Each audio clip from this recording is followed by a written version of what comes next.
بسم الله الرحمن الرحيم. ازيكم عاملين ايه؟ يا رب تكونوا كلكم بخير وبصحة وبسلام. النهاردة هعمل لكم أكلة ما يختلفش عليها اتنين.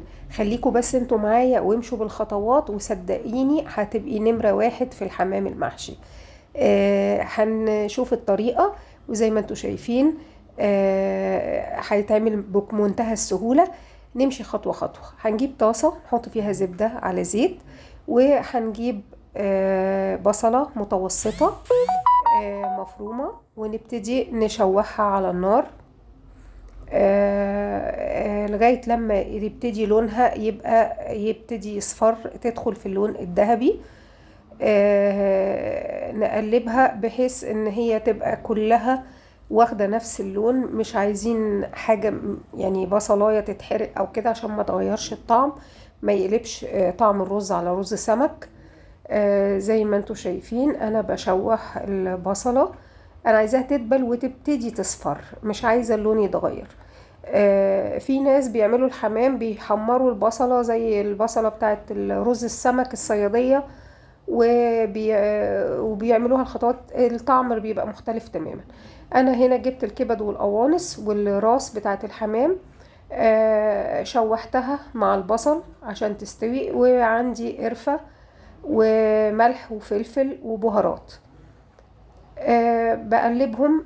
الريحة بتبقى فظيعة، يعني أول ما بتطلع الريحة كده بحس إن التوابل اتحمصت مع المادة الدهنية، وبيبقى ريحتها حلوة جدا. أنا باخد على قد كبشة إيدي كده، لكل حمامة كبشة إيد رز.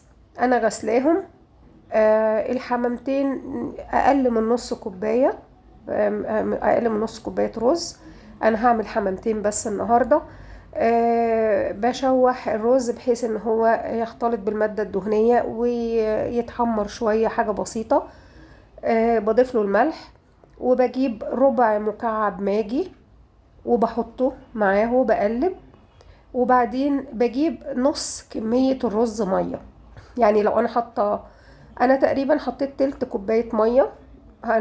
هو كان اقل من نص الكوباية بشوية، يعني ربع تقريبا او ازيد من ربع، حاجة بسيطة.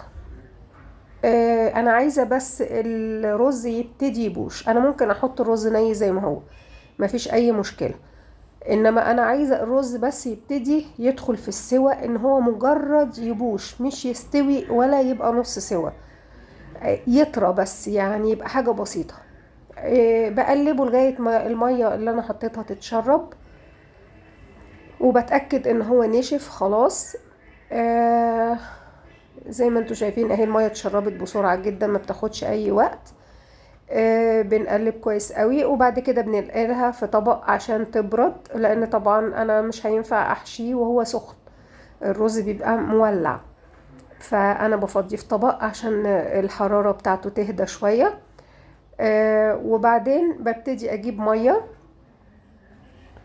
انا زي ما انتوا شايفين الرز لسه انا ما ابتديتش احشي. بجيب ميه بحط فيها بصلايه، بشق البصلايه عشان تضيع الزفاره بتاعه الحمام وتدي الطعم. وبحط ملح وفلفل، وهحط مستكه وحبهان وورق لورا. زي ما بنسلق فراخ، زي ما بنسلق بط، زي ما بنسلق حمام، كلهم زي بعض، كل الطيور سلقها زي بعض. انا دلوقتي اهو حطيت ورق اللورة. هنبتدي بقى نمسك الحمام مغسول كويس قوي.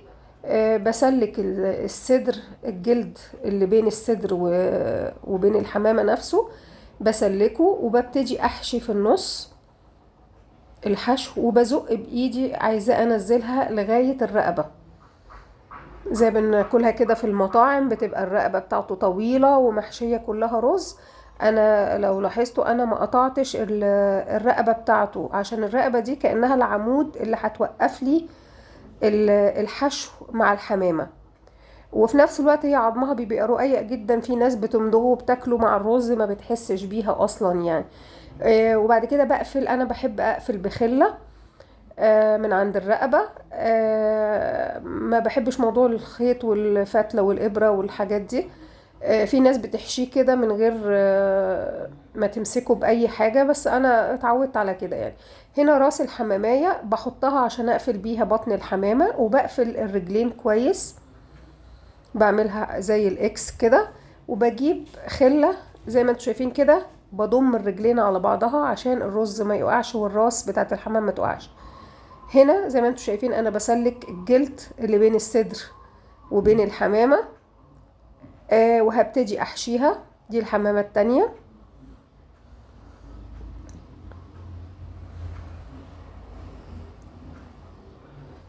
بحشي وبزق الرز عشان ينزل لي على الرقبة تحت.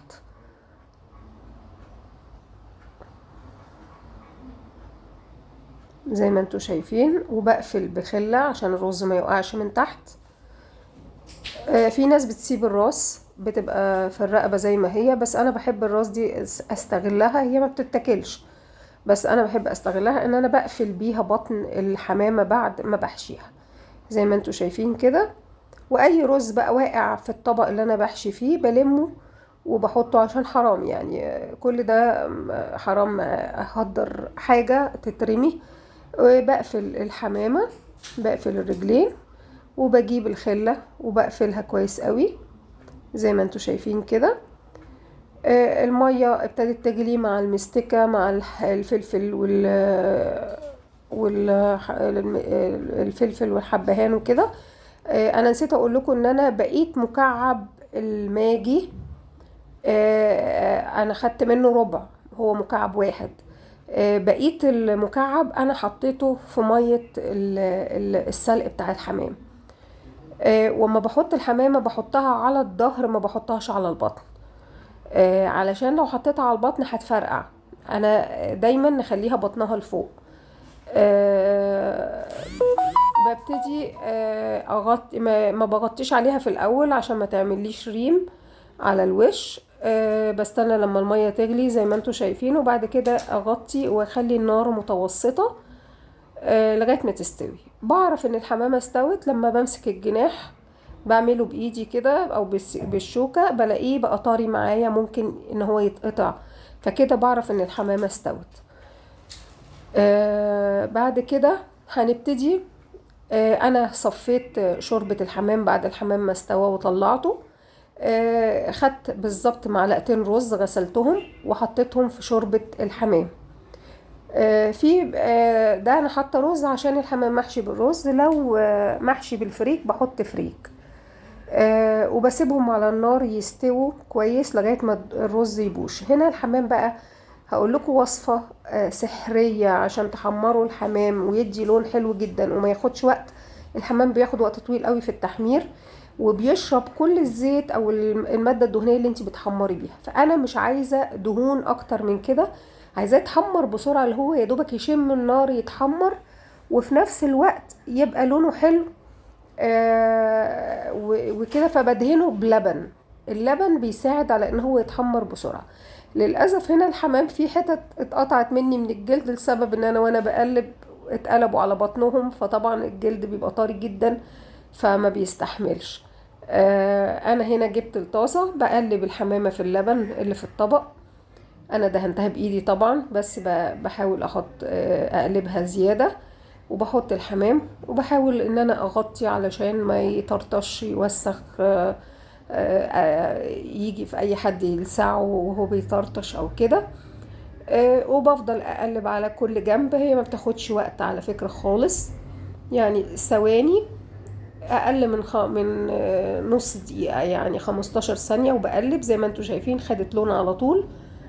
لو الحمام مش معمول باللبن هياخد وقت طويل جدا. في نفس الوقت بجيب بصلاية كبيرة ببشرها وببتدي احمرها. دي بقى انا عايزة اعملها زي بصلة الكشري كده، عايزاها تبقى متحمرة لونها ذهبي وواضح اللون الذهبي فيها، مش عايزة لون فاتح او تبان انها يا دوبك بصلة دبلانة، لا. انا هنا جبت معلقة زبادي كبيرة، حطيت عليها شوية لبن، وهحط عليها معلقتين دقيق.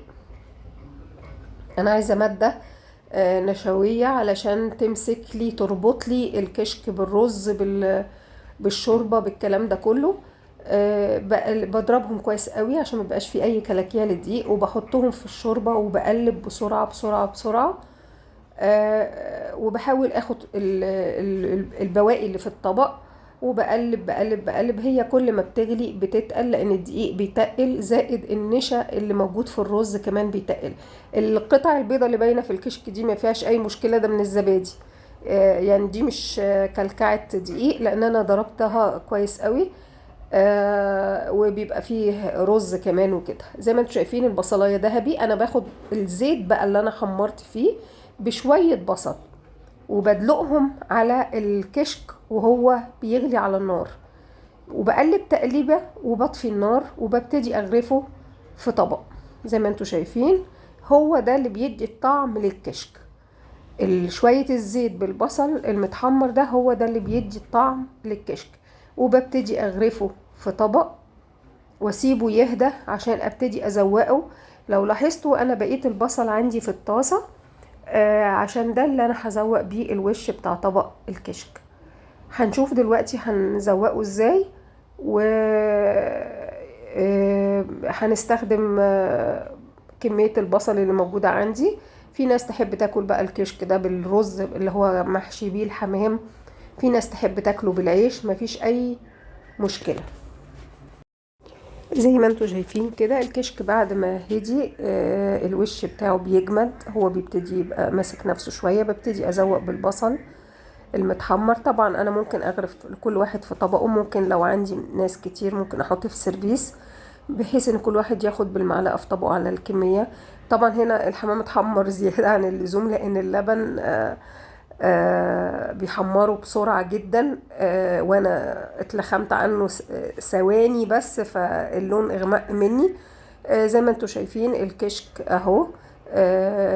طبعا طعمه بيبقى حلو جدا. الحمام متحمر زي ما انتوا شايفين، الرز جواه بيبقى طعمه خرافة. يا رب الوصفة تكون عجبتكم وهجربوها. ما تعتمدوش بس ان انتوا تتفرجوا بس، لازم تجربوا، ومش من اول مرة هينجح معاكم، لازم تجربوا مرة واتنين وتلاتة. ويا ريت اللي اول مرة يتفرج عليا يعمل لي سبسكرايب، ويا ريت تدعموني بلايك. والسلام عليكم ورحمة الله وبركاته.